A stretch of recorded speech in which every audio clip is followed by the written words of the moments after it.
Assalamualaikum warahmatullahi wabarakatuh. Alhamdulillah wassalatu wassalamu ala Rasulillah wa ala alihi wa sahbihi wa man tabi'ahum bi ihsanin ila yaumiddin, amma ba'd. Hadirin jamaah salat maghrib yang semoga dirahmati oleh Allah Ta'ala. Marilah kita bersyukur kepada Allah Ta'ala yang telah melimpahkan nikmatnya yang banyak kepada kita. Ada nikmat iman, ada nikmat Islam, dan juga nikmat-nikmat yang lainnya. Karenanya Allah Ta'ala berfirman di dalam Al-Quran, wa in ta'uddu ni'matallah la tuhsuha. Dan jika kalian mau menghitung satu persatu nikmat Allah, pastilah kalian tidak akan bisa untuk menghitungnya.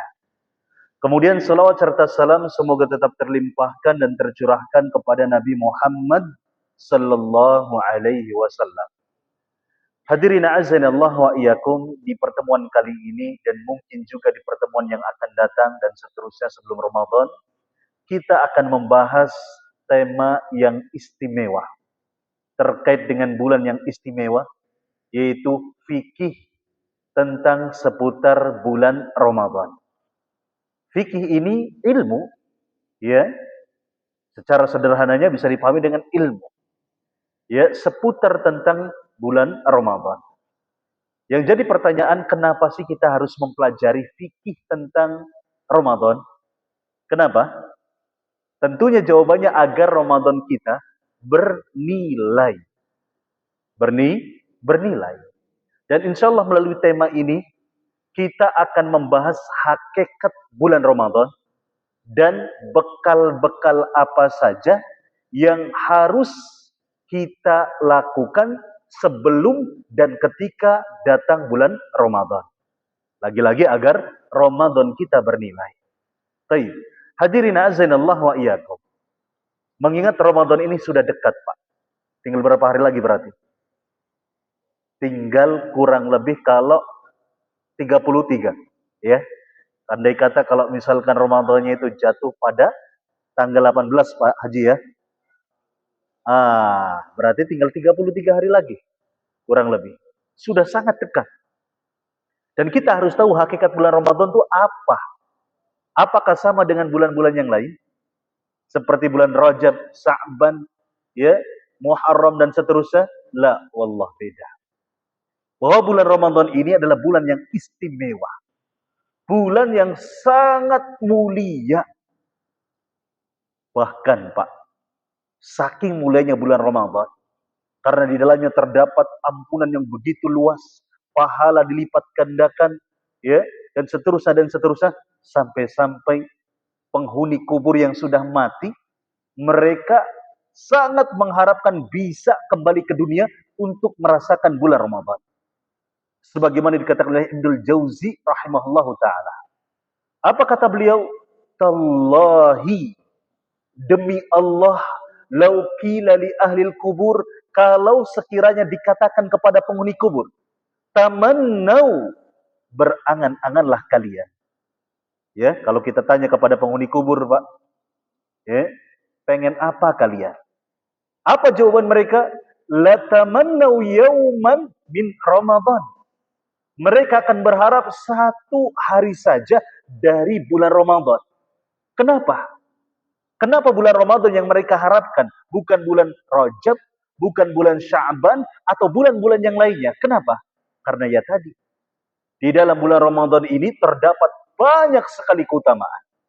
Ya, keutamanya apa saja? Ya tadi diantaranya ampunan yang terbuka luas sekali. Di bulan-bulan yang lainnya saja, Pak, andai kata kita datang mendekat kepada Allah, kemudian kita taubat kepada Allah, pasti diterima. Apalagi di bulan Ramadan. Kemudian bulan Ramadan di dalamnya dilipat gandakan, ya, pahalanya, bahkan ibadah yang dilakukan di momen tertentu di bulan Ramadan itu nilainya sebanding bahkan lebih baik daripada 83 tahun atau 1000 bulan. Kapan itu, Pak? Kapan? Malam Lailatul Qadar. Ini dia. Ya, ini luar biasa. Tentu sebuah kabar gembira bagi kita, Pak. Yang umurnya sangat singkat, makin singkat seiring dengan bertambahnya usia kita. Ya, jangan dikira kita semakin bertambah umur, semakin bertambah juga stok umur kita hidup di dunia. Lah, ya, semakin singkat umur kita di dunia. Sehingga kalau kita kemudian mendapatkan kabar gembira ini, wah, kita harus senang, Pak. Ya, ketika kita mulai dekat dengan bulan Ramadan, kita harus semakin senang. Ya, dan berharap kepada Allah agar kita benar-benar berjumpa dengan bulan Ramadan. Bahkan ulama soleh terdahulu, Pak, orang-orang soleh terdahulu, ya, doanya nggak sebulan sebelum datangnya Ramadan. Agar bisa berjumpa dengan Ramadan, mereka bahkan 6 bulan sebelum datangnya bulan Ramadan, mereka sudah meminta kepada Allah. Untuk apa? Agar diperjumpakan dengan bulan suci Ramadan. Bukan hanya itu. Bahkan ketika mereka sudah selesai nih, ya, di saat bulan Ramadan selesai, mereka berdoa selama 6 bulan agar apa? Ibadah yang mereka lakukan di saat bulan Ramadan diterima oleh Allah Ta'ala. Ini dia, luar biasa. Rindunya mereka dengan bulan Ramadan. Dan mereka ketika Ramadan tiba itu senang sekali. Ya, kenapa senang? Bukan karena akan libur. Kalau di sini libur nggak, Pak? Ramadan tetap masuk, ya. Ya. Jadi mereka senangnya bukan karena mau libur atau mau dapat THR Lebaran, bukan. Ya, senangnya mereka karena akan mendapatkan keutamaan yang luar biasa. Termasuk penghulu orang-orang soleh adalah Rasulullah Shallallahu Alaihi Wasallam.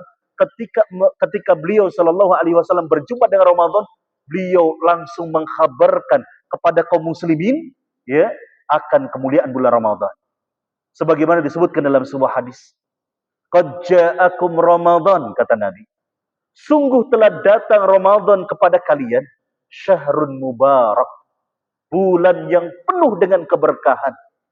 Qad iftaradallahu alaikum siyamah.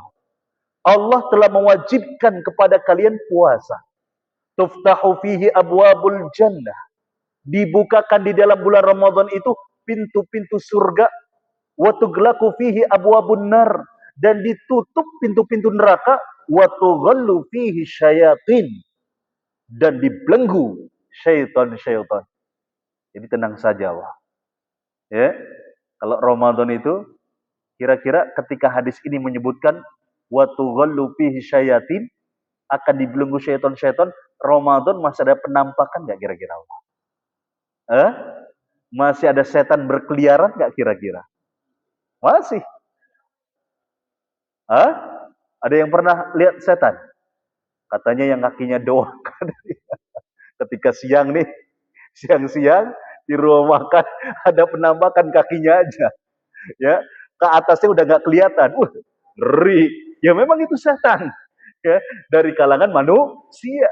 Hadirin azainallah wa iyyakum. Sebagaimana disebutkan bahwa syaitan ini sifat sebetulnya, ya, yang melekat pada jin ataupun manusia. Oleh karenanya kemudian ulama berbeda pendapat, ya, tentang kalimat tughallu wa tughallu fihi syayatin, syaitan-syaitan dibelenggu. Ya, sebagian ulama berpendapat bahwa yang dibelenggu itu hanya setan dari kalangan jin. Kalangan manusia masih berkeliaran. Ya tadi, ya, sayang sekali, ya, miris kalau kemudian kita lihat, ya, siang-siang di tengah bolong rumah makan rame, ya, tapi kita tetap husnudzon, Pak. Gak boleh seuzon. Ya, urusan dia kemudian buka puasa tidak ada uzur, ya yang dia dosa yang nanggung dia. Ya, adapun kita tetap husnudzon, barangkali dia lagi head. Masa kumisan head, Ustaz? Ya bisa jadi. Ya, bukan karena head, barangkali sakit, begitu ya. Atau mungkin musafir, kan begitu. Ya, tetap husnudzon, jangan sampai kita suudzon, kita rugi dosa.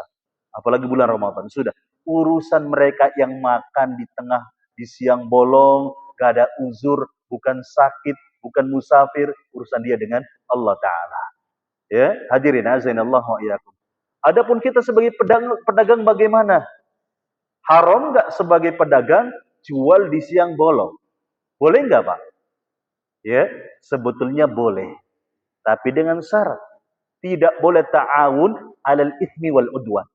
Tidak boleh saling tolong menolong dalam keburukan. Ya, contohnya apa? Pembelinya dari kalangan, kan dari kalangan jin. Dari kalangan apa? Dari kalangan orang-orang laki-laki yang sehat misalkan, beli, makan di situ, bukan musafir pula. Kita layani aja. Kita tahu padahal ini namanya haram, dosa. Tapi kalau kemudian kita jual hanya kepada siapa? Ibu yang sedang hamil, orang tua yang sudah lansia yang tidak mungkin puasa, orang yang sudah sakit, atau anak-anak yang belum balik, itu gak ada masalah. Jangan pula kita kemudian suuzon atau dihardik orang yang jualan makanan di siang bolong. Mereka juga punya anak yang harus dinafkahi, ya, mereka punya keluarga, mereka punya tanggungan, tetap husnudzon. Kalau bisa nasihat disampaikan, sampaikan, ya, agar mereka paham fikihnya, fikih bulan Ramadan. Ya, hadirin azanillah wa iyyakum. Ini kata Nabi sallallahu alaihi wasallam, wa tughallu fihi syayatin, dan dibelenggu. Nah, sebagian ulama mengatakan bahwasanya bahkan syaitan dari kalangan jin pun gak dibelenggu. Ya, jangankan syaitan dari kalangan manusia, syaitan dari kalangan jin pun tidak dibelenggu. Ya, kecuali mereka dibelenggu untuk menggoda orang-orang yang bertakwa. Ya, dibelenggunya itu mereka dibelenggu ketika mencoba untuk, ya, menggoda orang-orang yang soleh, orang-orang yang bertakwa, mereka nggak bisa. Ya, sebab apa? Dibelenggu oleh Allah Subhanahu wa taala. Baik. Jadi kalau masih ada penampakan, ya, di bulan Ramadan, bukan dari kalangan manusia, ada jin, ya memang, ya, wajar. Ya, karena memang ada sebagian ulama pun berpendapat demikian. Ya, dan saya mengambil pendapat yang ini tadi, ya, bahwa setan dari kalangan jin pun tidak dibelenggu kecuali, ya, kepada orang-orang yang bertakwa kepada Allah Subhanahu wa taala. Kemudian Nabi Shallallahu alaihi wasallam menjelaskan, wa fihi lailatun khairun min alfi syahr. Dan di dalam bulan Ramadan ini terdapat satu malam yang lebih mulia daripada 1000 bulan. Bayangkan, Pak. Ya, ini luar biasa, ini kesempatan berharga buat kita. Yang umurnya singkat, yang umurnya pendek, ya, jangan sia-siakan momentum ini, Pak. Momentum yang berharga ini. Ya, Nabi Shallallahu alaihi wasallam pun menutup hadis ini dengan sebuah kalimat motivasi untuk kita agar kita semangat di bulan Ramadan. Apa kata Nabi Shallallahu alaihi wasallam? Barang siapa yang terhalang untuk mendapatkan kemuliaan malam Lailatul Qadar, maka dia terhalang dari seluruh kebaikan. Na'udzubillahi min dzalik. Hadirin azanillah wa iyyakum. Inilah keutamaan-keutamaan atau hakikat bulan suci Ramadan yang di dalamnya terdapat banyak sekali keutamaan. Akan tetapi yang jadi persoalan, Pak, tidak setiap orang yang berjumpa dengan bulan suci Ramadan lantas otomatis dia akan mendapatkan keutamaan-keutamaan tadi. Tidak setiap orang yang berjumpa dengan Ramadan dia akan mendapatkan ampunan dari Allah. Tidak setiap orang yang berjumpa dengan Ramadan dia akan mendapatkan apa? Ya, pahala yang berlipat ganda, bahkan mencapai derajat takwa. Mengingat, ya, tujuan disyariatkannya ibadah puasa agar kita menjadi orang yang bertakwa. Sebagaimana disebutkan dalam Al-Quran surat Al-Baqarah, ya ayyuhalladzina amanu kutiba alaikumus siyamu kama kutiba alal ladzina min qablikum la'allakum tattaqun. Wahai orang-orang yang beriman, telah diwajibkan kepada kalian puasa sebagaimana telah diwajibkan kepada orang-orang sebelum kalian. Tujuannya apa puasa itu? Agar kalian bertakwa kepada Allah Ta'ala. Sekali lagi, ya, kami ingatkan bahwa tidak setiap orang yang berjumpa dengan Ramadan, bahkan dia berpuasa, tetapi dia kemudian menjadi orang yang bertakwa. Kenapa demikian? Apa persoalannya? Karena ketika dia puasa, ya, ketika dia berjumpa dengan Ramadan, dia bermaksiat. Dia nggak peduli dengan bulan Ramadan. Dia lebih senang dengan perbuatan yang sia-sia daripada ibadah. Ini dia persoalannya, Pak. Contohnya apa? Ya, ketika Ramadan tiba, ya, matanya, ya tangannya lebih memilih digunakan untuk apa?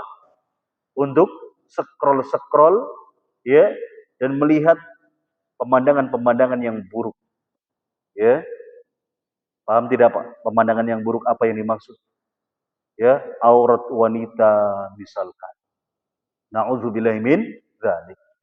Ya, puasa mulutnya, ya, dari makan dan minum. Betul. Ya, tapi ingat kata Nabi sallallahu alaihi wasallam, "Laisa siyamu minal akli wasyarab." Puasa itu bukan hanya menahan dari makan dan minum saja. Tetapi kata Nabi sallallahu alaihi wasallam, "Innamas siyamu minal lagwi warrafath." Tetapi puasa juga itu menahan dari kalimat-kalimat apa? Yang sia-sia. Warrafath, dan kalimat-kalimat kotor yang mengandung perzinahan. Ya, ini dia. Ini sampel yang menunjukkan bahwa ibadah puasa bukan hanya sebatas lisan dan mulut kita, ya, tidak masuk ke dalamnya apa? Makanan dan minuman, tetapi sekaligus agar kita menahan diri dari segala maksiat yang bisa menghalangi nilai ibadah puasa. Ini dia Pak catatannya Pak. Bahwa puasa itu kita bukan sebatas ngejar sahnya. Ini banyak orang yang nggak paham. Dia kira bahwasanya tanggung jawab dia sebagai seorang hamba, seorang muslim, yang penting puasanya sah. Ya, padahal sah itu adalah tingkatan puasa yang paling rendah. Ya, sah itu adalah paling rendah. Sebab apa? Bisa jadi dia puasanya sah, tapi nggak bernilai. Ini dia Pak. Dia nggak mendapatkan pahala, bahkan dia bisa celaka meskipun dia berpuasa. Dan ini banyak terjadi, menimpa seseorang. Sebagaimana disebutkan oleh Nabi sallallahu alaihi wasallam, ya, rubba shaimin hadzuhu min siyamihi al-ju' wal atash. Betapa banyak orang yang berpuasa di bulan Ramadan, tetapi dia tidak mendapatkan apapun kebaikan kecuali hanya sebatas menahan apa? Diri dari haus dan lapar saja. Itu tok sudah. Rugi nggak kira-kira Pak? Rugi. Ya, kita puasa dari kapan? Dari subuh. Ya, dari terbit fajar shadiq sampai kemudian terbenamnya matahari, kita menahan haus dan lapar, kita nggak dapat pahala. Ya, rugi Pak. Lebih rugi lagi, ada pula orang yang berpuasa tetapi dia malah celaka. Sebagaimana disebutkan oleh Nabi sallallahu alaihi wasallam, ragima anfu abdin dakhala alaihi ramadan falam yughfar lahu. Celaka seorang hamba, dia berjumpa dengan bulan suci Ramadan tetapi dosanya enggak diampuni. Loh kok bisa? Ya, padahal di antara keutamaan yang besar di bulan Ramadan itu pintu taubat itu dibuka seluas-luasnya, Pak. Bahkan setiap amalan yang khusus disyariatkan di dalam ibadah puasa, seperti sholat tarawih, seperti ibadah puasa itu sendiri, ini keutamanya adalah ampunan. Sebagaimana disebutkan oleh Nabi sallallahu alaihi wasallam, "Man shoma ramadhana imanan wa ihtisaban ghufira lahu ma taqaddama min dzambi." Barang siapa yang berpuasa di bulan Ramadan atas dasar keimanan dan pengharapan pahala dan ampunan kepada Allah, maka dosanya akan diampuni, dosa yang telah lalu. Demikian pula Nabi pun bersabda, "Man qama ramadhana imanan wa ihtisaban ghufira lahu ma taqaddama min dzambi." Barang siapa yang berdiri, koma ini, ya, kalau dalam bahasa Arab disebutkan artinya berdiri. Tapi maksud daripada koma di sini adalah salat tarawih. Man qama ramadhana, barang siapa yang menunaikan salat tarawih, ya, saat bulan Ramadan didasari dengan keimanan dan pengharapan kepada Allah, maka dosanya yang telah lalu diampuni oleh Allah Ta'ala. Hadirin azanallahu wa iyyakum. Nah, ini dia. Kenapa kemudian gak diampuni? Karena mereka puasa tetapi gak dengan iman dalam hatinya. Mereka puasa tetapi tidak membuktikan keimanan di dalam perbuatannya, di dalam lisannya, di dalam matanya, di telinganya, di seluruh anggota tubuhnya, dan di dalam hatinya. Ini dia yang jadi problem, Pak. Ya, orang kalau nggak beriman ketika puasa, ya, mana ada dia mengharap kebaikan kepada Allah. Ya, karena dia lakukan ibadah puasa itu sebagai rutinitas. Adat, kebiasaan, bukan ibadah. Gak enak. Kenapa? Mertuanya Pak Haji soalnya. Pengurus Masjid Al-Husna. Ya, misalkan seperti itu misal. Ya, kalau sholat, ya apalagi beliau ini sebagai panitia takjil dan buka puasa misalkan. Ya nggak enak kalau menantunya nggak puasa. Akhirnya puasa. Ya, bukan karena Allah, bukan karena keimanan. Akhirnya apa? Dia nggak dapat apa-apa. Ya, orang seperti ini, ya bukan hanya tidak mendapatkan apa-apa, tetapi malah bisa celaka. Hadirin azan Allah wa iyyakum. Oleh karenanya, ya sangat tepat sekali tema yang kita bahas ini, yaitu fikih seputar Ramadan. Agar apa? Agar Ramadan kita bernilai. Ya, sehingga kita keluar dari Ramadan, ya Ramadan berlalu, kita benar-benar menjadi orang yang bertakwa kepada Allah. Orang yang baru dilahirkan seperti orang yang baru dilahirkan.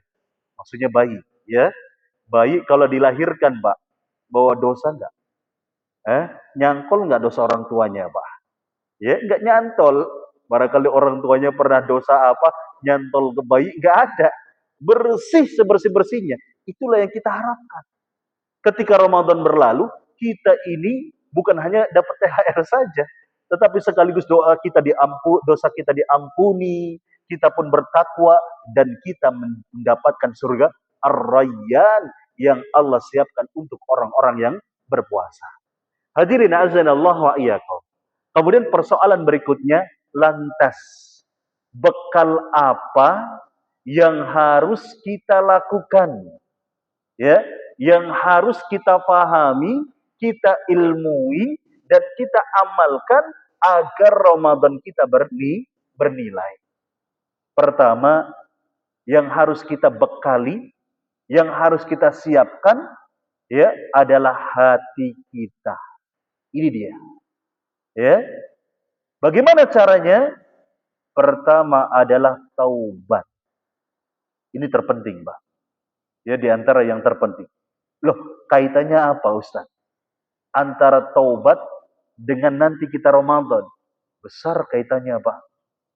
Apakah kita tahu bahwa ternyata kita malas baca Quran, ya? Salat tarawih itu pengennya cepat selesai, gitu ya. Kalau sedekah kok eman-eman misalkan. Terus apa lagi? Ya, pokoknya malas ngelakuin kebaikan, termasuk salat malam. Ya, kenapa? Karena masih ada dosa-dosa yang belum diampuni.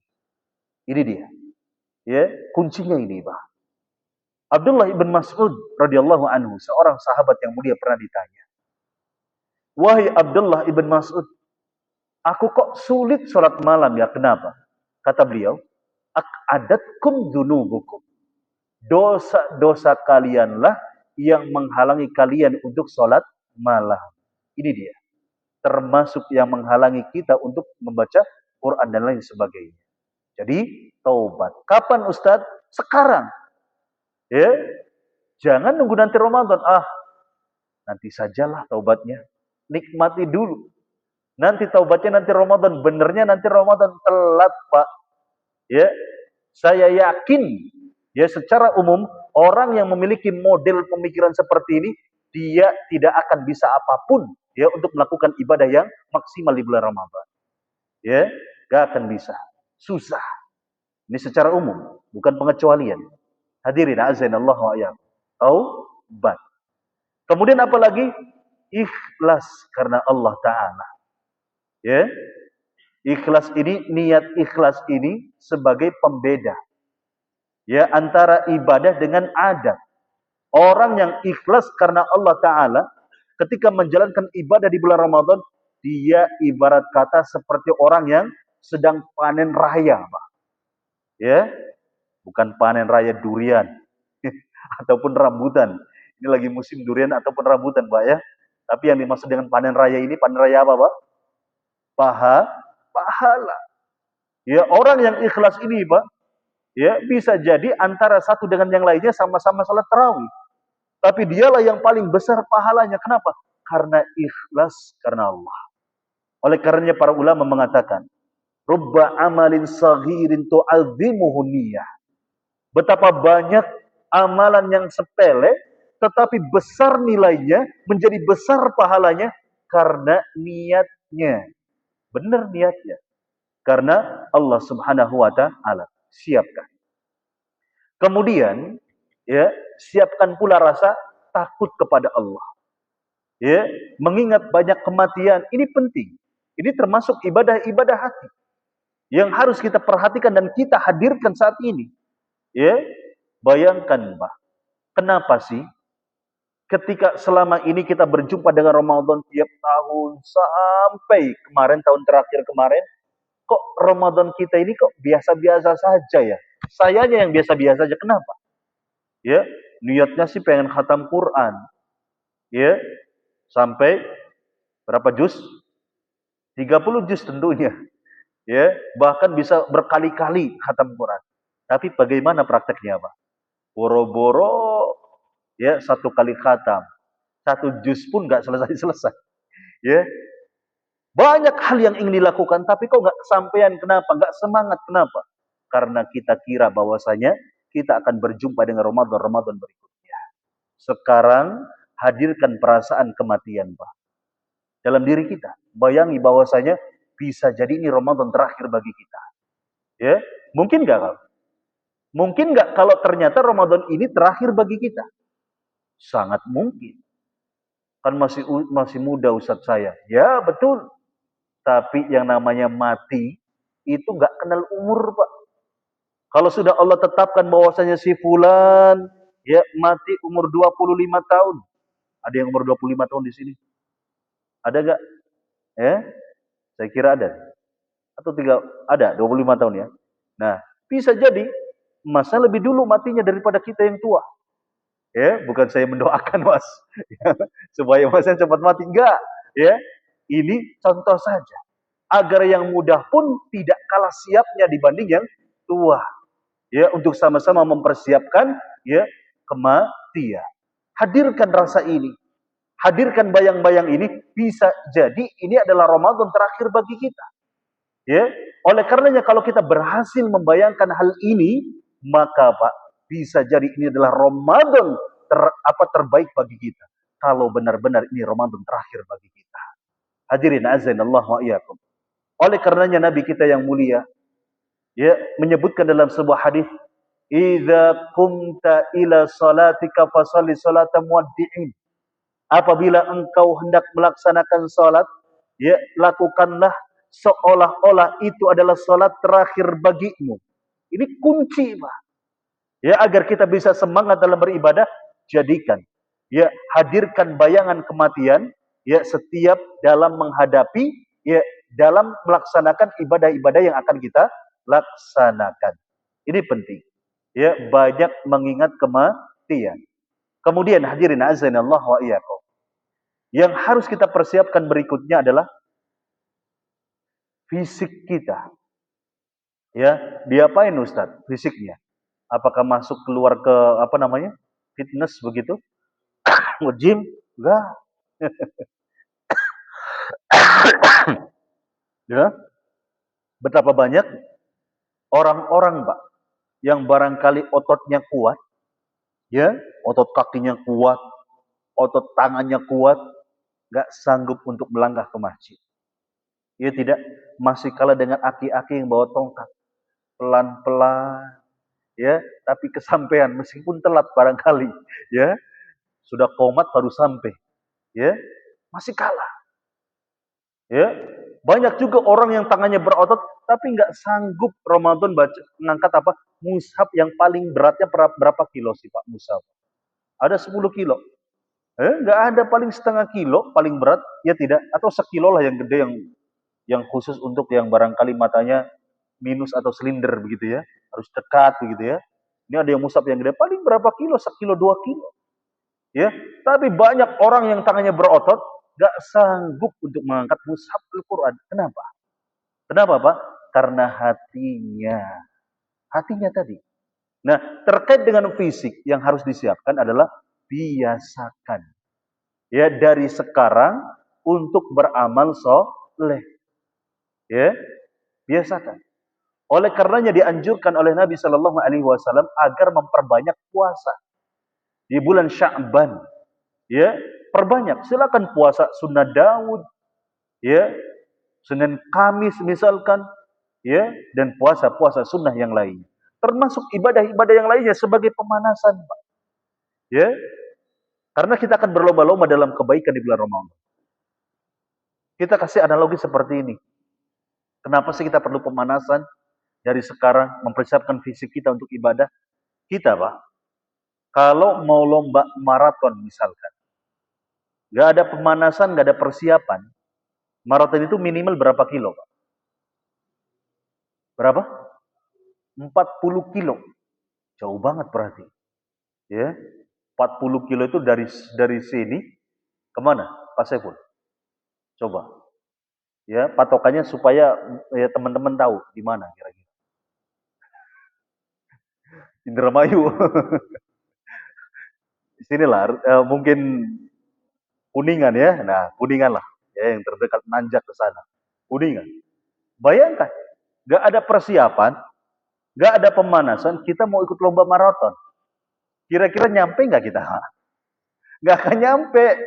Ya, baru setengah kilo saja langsung nyarinya warung Madura 24 jam. Untuk apa? Yang ada showcase-nya. Buru-buru buka showcase, kita cari minuman. Ya, gagal total sudah. Ini analogi. Ya, olahraga butuh pemanasan. Ya, demikian pula ketika kita hendak berlomba-lomba dalam kebaikan di bulan Ramadan pun butuh persiapan, butuh pemanasan. Ya, ini hal yang terpenting. Kemudian apalagi yang disiapkan doa.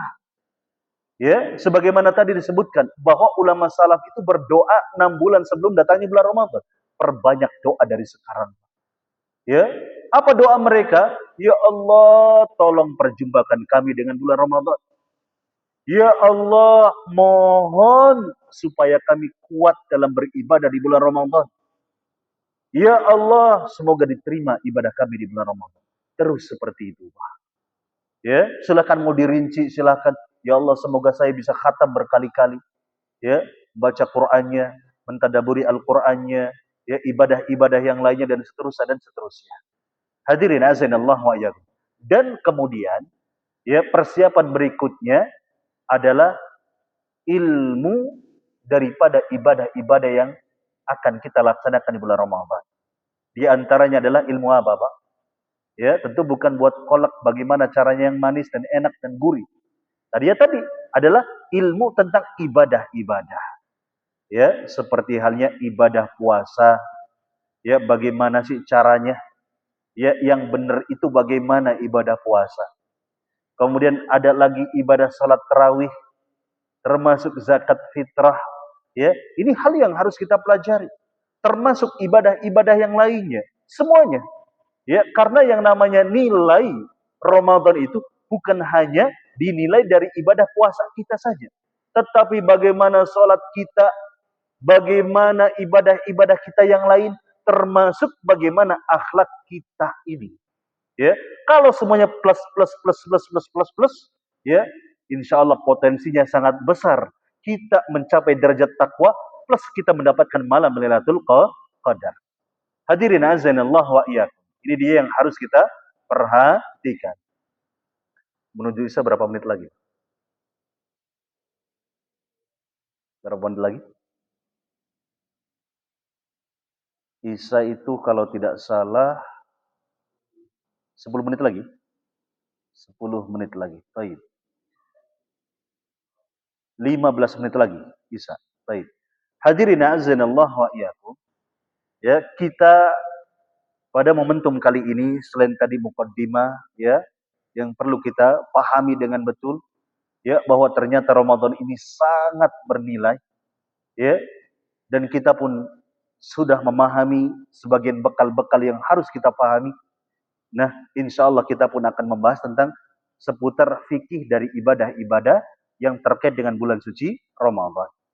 Yaitu diantaranya adalah ibadah puasa.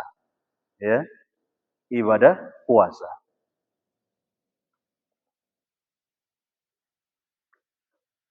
Pak Saiful, PDF yang di-share Ustaz Dwi, barangkali bisa di-share ke teman-teman. Sudah ya? Baik, mungkin acuannya itu saja. Ya, biar enak, praktis begitu ya. Baik. Hadirin azanallah wa iyyakum. Bentar dulu. Siap.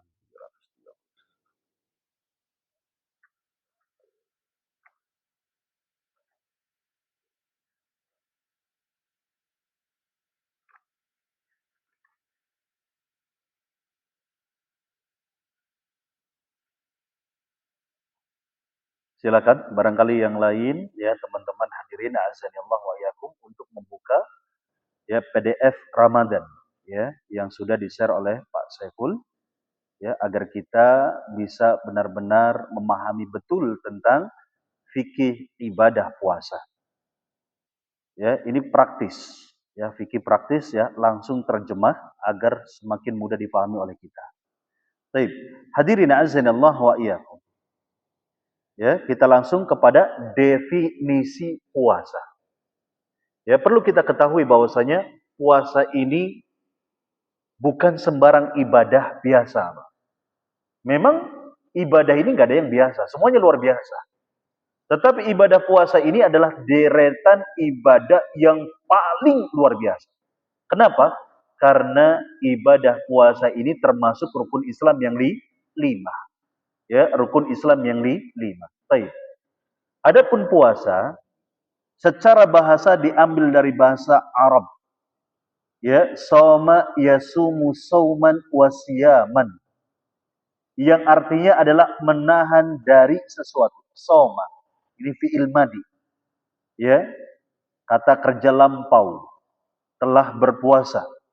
Yasumu ya, berarti kata kerja apa? Akan ataupun sedang begitu ya, dilakukan. Yasumu akan puasa.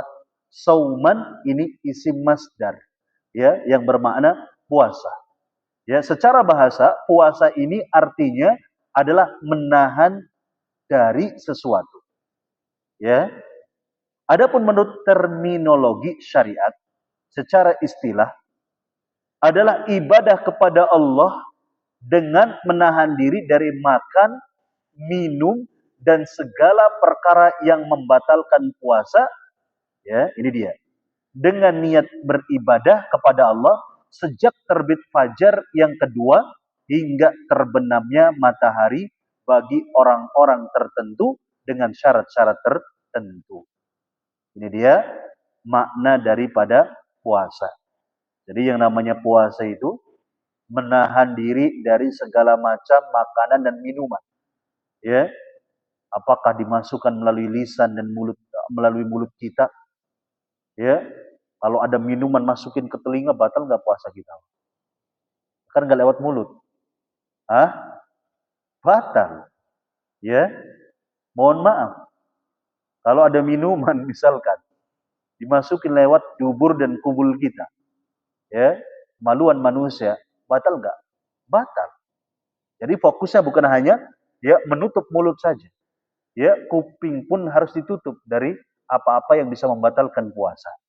Ya, ini hal yang harus kita paham. Bagaimana kalau suntik? Ya, infus nanti akan ada pembahasannya. Insyaallah. Baik. Hadirin azanillah wa iyyakum. Tapi tadi ya, bahwa jangan fokusnya hanya kita menjaga diri dari makan dan minum saja. Ya. Karena selain ada pembatal-pembatal tadi, ada juga ya hal-hal yang bisa membuat puasa kita tidak bernilai. Apa itu? Maksiat. Maksiat, ghibah, ya, maksiat apalagi fitnah, maksiat mata, maksiat telinga dan lain-lain sebagainya. Ini bisa mengurangi atau bahkan menghilangkan nilai puasa. Adapun hukumnya, nah ini dia. Puasa hukumnya wajib, maksudnya puasa Ramadan. Bagi setiap muslim yang balik. Ya, balik itu orang ditandai balik ya, Orang dikatakan balik kapan itu, Pak? Ketika keluar mani. Ya. Tapi Ustadz, kok ada orang, ada anak-anak nih remaja sudah SMA lah, 18 tahun, bahkan mau lulus tapi nggak keluar-keluar mani. Apakah dia belum balik? Kemudian dia ini tidak diwajibkan untuk puasa karena belum balik. Ya, ingat bahwa ada tanda balik lainnya selain keluar mani. Apa itu? Mohon maaf, keluar bulu rambut di kemaluan, sekitar kemaluan. Ya, jadi tinggal tanya saja. Kalau dia belum keluar mani, sudah keluar bulu di sekitar kemaluan enggak? Kalau sudah, ya sudah balik. Berarti wajib untuk puasa. Baik. Hadirin azanillah wa iyyakum. Kemudian berakal. Artinya, meskipun ada seorang muslim katakanlah, dia balik tapi mohon maaf hilang akalnya. Dia gila, mohon maaf. Ya, kurang waras, maka dia tidak diwajibkan untuk puasa. Kemudian dan tidak memiliki uzur. Ya, uzur ini penghalang. Ya, penghalang untuk wajib baginya berpuasa. Apa penghalang-penghalang tersebut? Kalau wanita berarti haid dan nifas. Begitu ya. Ada lagi misalkan sakit yang sulit baginya untuk berpuasa. Andai kata dia berpuasa, maka dia akan semakin berat sakitnya. Ini uzur syar'i. Ya, terus apa lagi? Musafir, safar. Ya, kalau maraton tadi 80 kilo lah misalkan. Ya, atau dalam perjalanan nggak usah maraton, naik motor, naik mobil, ya, menuju tujuan yang jaraknya 80 kilo. Ya, dengan tujuan yang baik safarnya. Maka ya baginya ini termasuk daripada uzur yang boleh baginya untuk tidak berpuasa. Ya, boleh meskipun kuat. Tapi oleh karena dia sedang safar, ya, maka boleh baginya untuk buka puasa. Maksudnya untuk tidak puasa. Hadirin azanillah wa yakum. Ini contoh-contoh uzur yang juga akan dibahas nanti. Ini hanya prolog saja, mukadimah saja. Ya. Kemudian kata mu'alif di sini, tidak ada perselisihan tentang wajibnya puasa. Gak ada istilah. Kalau kemudian muncul orang, kita dapati ada orang mengatakan, oh saya nggak puasa. Kenapa? Karena ada pendapat yang mengatakan bahwasanya puasa Ramadan itu sunnah. Ya, langsung saja kita katakan ente sesat. Ya, kenapa? Karena ijma seluruh ulama sepakat bahwa puasa Ramadan itu hukumnya wajib. Kalau muncul tiba-tiba ada orang yang mengatakan bahwasanya puasa Ramadan itu sunnah, sudah pasti sesat. Ya, ini bukan perbedaan pendapat yang harus dimaklumi. Ya, ini sesat. Baik. Hadirin azanillah wa iyyakum. Di dalam sejarahnya, kewajiban puasa Ramadan jatuh pada tahun kedua Hijriah. Maksudnya kapan? Adalah tahun kedua setelah Nabi hijrah ke Madinah. Jadi ketika bulan Ramadan di saat di Mekah itu belum turun syariat ibadah puasa. Jadi Nabi, kemudian siapa lagi? Para sahabat Nabi ketika di Mekah, ya, sebelum hijrah ya nggak puasa, Pak. Kenapa? Karena belum turun syariat wajibnya puasa. Kalau sekarang bagaimana? Ya sudah wajib. Ya, sudah wajib untuk apa? Puasa. Ya nggak ada alasan lagi. Kecuali uzur-uzur, alasan-alasan yang tadi disebutkan. Tatkala Rasulullah wafat, beliau sudah mengalami 9 kali puasa Ramadan. Ini dia. Ya. Di selama beliau diangkat menjadi nabi dan rasul, beliau hanya merasakan 9 kali ya berpuasa. Mengingat syariat ibadah puasa itu baru disyariatkan pada tahun kedua Hijriah. Tahun kedua setelah Rasulullah menetap di Madinah. Baik. Hadirin azanillah wa iyyakum. Adapun kewajiban ini berdasarkan dalil-dalil berikut. Jadi yang namanya wajib, ya, terus kemudian haram, ya, makruh, sunnah, ini yang menetapkan siapa? Allah taala. Hadirin azanallahu wa iyyakum. Adapun dalil Al-Qur'an disebutkan dalam surat apa? Al-Baqarah, ya ayyuhalladzina amanu kutiba alaikumusiyam kama kutiba alal ladzina min qablikum la'allakum tattaqun, yang artinya tadi sudah dijelaskan. Ya. Kemudian dalil dari hadis Nabi disebutkan dalam sebuah hadis an Ibnu Umar radhiyallahu anhuma anin Nabi sallallahu alaihi wasallam qala buniyal islamu ala khamsin. Ya, Islam itu dibangun di atas 5 perkara. 5 perkara ini disebut sebagai rukun Islam. Yang pertama adalah syahadatu an la ilaha illallah wa anna Muhammadar Rasulullah. Ini perkara yang pertama. Adalah syahadat, 2 kalimat syahadat bahwasanya tidak, aku bersaksi bahwasanya tidak ada Tuhan selain Allah dan bahwasanya Nabi Muhammad adalah utusan Allah. Wa iqamis shalah, dan melaksanakan salat, wa itaiz zakah, dan melaksanakan zakat, wa siyamu Ramadan, dan puasa Ramadan, dan berhaji. Ini dia. Kemudian dalil berikutnya adalah ijma', kesepakatan para ulama. Ya, ini dalil yang paling kuat, ijma' ini. Kenapa? Karena ulama ya bukan hanya sebatas berpendapat wajibnya ya bulan Ramadan bukan dengan ijtihad mereka, tapi benar-benar dengan dalil qat'i dari Quran dan Sunnah Nabi.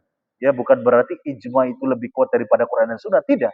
Maksudnya ulama ini bersepakat dengan dasar Quran dan Sunnah untuk menetapkan wajibnya ibadah puasa. Ya, jadi 3 dalil ya yang menunjukkan bahwa ibadah puasa itu wajib. Nah, oleh karenanya, kalau kemudian ada orang yang nggak puasa, ya karena apa? Karena dia malas, ya dia fasik. Ya, misalkan malas. Tapi orang nggak puasa karena dia mengingkari hukumnya, maka dia batal keimanannya apa? Batal. Ya, jadi hati-hati nih dalam perkara ini. Kemudian hikmah dan manfaat puasa. Sebelum lanjut barangkali bisa berapa menit lagi? 5 menit. Untuk tanya jawab saja barangkali dulu ya. Hadirin azanillah wa iyyakum, sebelum kita lanjutkan materi kita atau ya sebelum kita tutup maksudnya materi kita ini, ya silakan barangkali ada pertanyaan kami persilakan. Dan insya Allah nanti pemateri berikutnya pun akan membahas ya. Begitu ya, boleh ya. Nah, membahas kelanjutan materi yang saat ini kita sudah bahas. Baik. Silakan barangkali ada pertanyaan, kami persilahkan.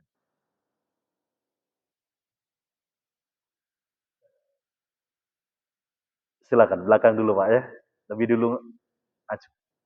Silakan. Waalaikumsalam warahmatullahi wabarakatuh. Terbit fajar yang kedua itu adalah terbit fajar sodik. Ya, fajar sodik ini fajar yang menunjukkan waktu subuh. Begitu. Ada fajar kazib, ada fajar sodik. Fajar kazib ini biasanya ya kalau sebagian masjid ya yang masih mengamalkan sunnah azan pertama sebelum datangnya subuh itu menunjukkan munculnya fajar kazib. Begitu ya. Adapun fajar sodik ini adalah menunjukkan datangnya waktu subuh. Dan itulah waktu mulainya berpuasa. Jadi patokan puasa itu adalah fajar sodik, bukan azannya Pak. Bukan azan subuhnya. Karena kalau azan subuh, khawatir muazannya kesiangan. Telat azannya. Bisa dipahami kira-kira? Jam 5:30 baru azan subuh. Ya, kita mah karena patokannya muazin ya yang azan subuh, kita masih makan dan minum saja. Sampai jam 5:30 sampai jago kukuruyuk begitu, kita masih ngopi saja. Ya. Fajar sodik sudah lama nongolnya. Ya, ini enggak sah puasanya. Batal puasanya. Oleh karenanya kita penting sekali ya, apalagi kalau sudah masuk Ramadan, ya punya jadwal waktu sholat ya yang sudah ditetapkan oleh Kemenang. Sudah, patokannya itu. Bukan muazin di masjid. Termasuk ketika buka puasa. Patokannya waktu dari Kemenang. Bukan muazin. Kadang-kadang muazin makan dulu, takjil dulu, baru azan. Ya tidak Pak. Kitanya menunggu, muazinnya lagi seruput kopi. Lama gitu ya. Nunggu anget. Baru ada pokoknya. Sudah. Sudah waktunya dari Kemenang misalkan jam 6. Ya. Maghrib kita minum. Takjil. Begitu. Jadi pahami kira-kira Pak? Ah, silakan. Masa tadi?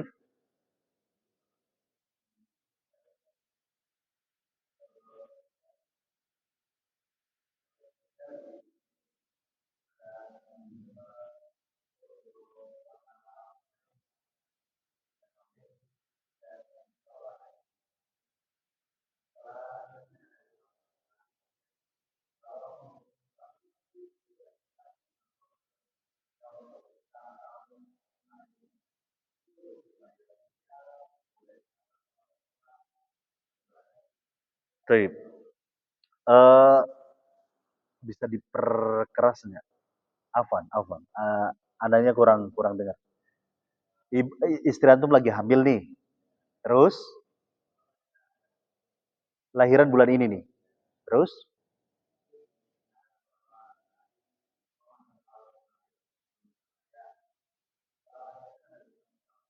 mm-mm. Iya.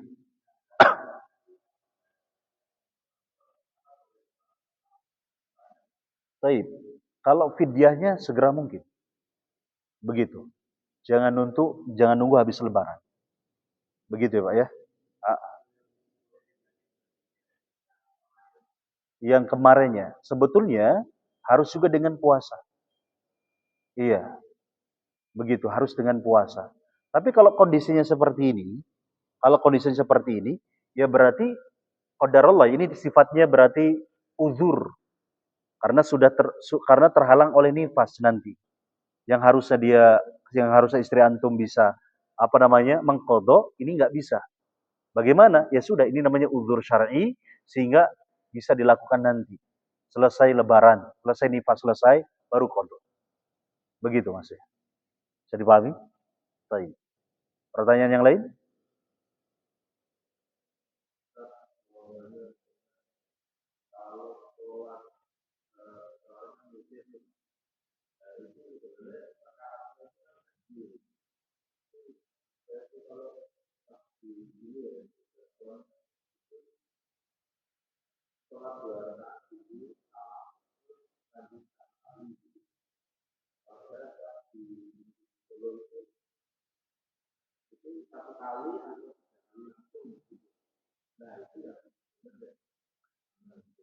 Baik.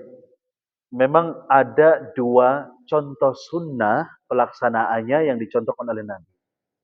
Ya, apa itu? Yaitu 2 rakaat. Kan witir itu 3 rakaat, katakanlah ya, ketika pada umumnya nih, ketika sholat tarawih 3 rakaat. Contoh yang pertama adalah 2 rakaat. 3 rakaat itu berarti 2 rakaat satu salam dan 1 rakaat satu salam. Ini sunnah, ada sunnahnya. Kemudian contoh berikutnya adalah 3 rakaat satu salam. 3 rakaat satu salam. Ya, sebagaimana sebagian masjid pun melakukannya. Biasanya di masjid ya banyak ya, baik masjid NU atau Muhammadiyah begitu ya. Ini 3 rakaat satu salam. Ya, 2 rakaat satu salam boleh, silahkan. Ada sunnahnya 3 rakaat satu salam ya boleh. Tapi nggak boleh kalau kemudian pelaksananya seperti sholat maghrib 3 rakaatnya.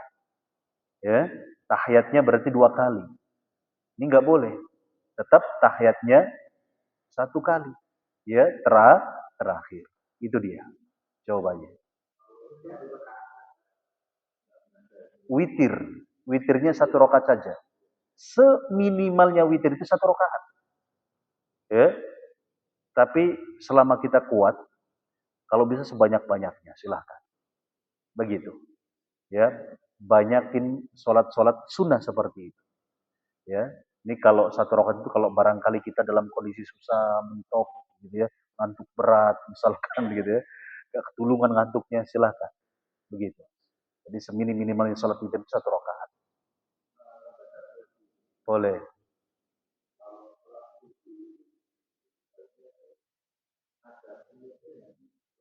Baik.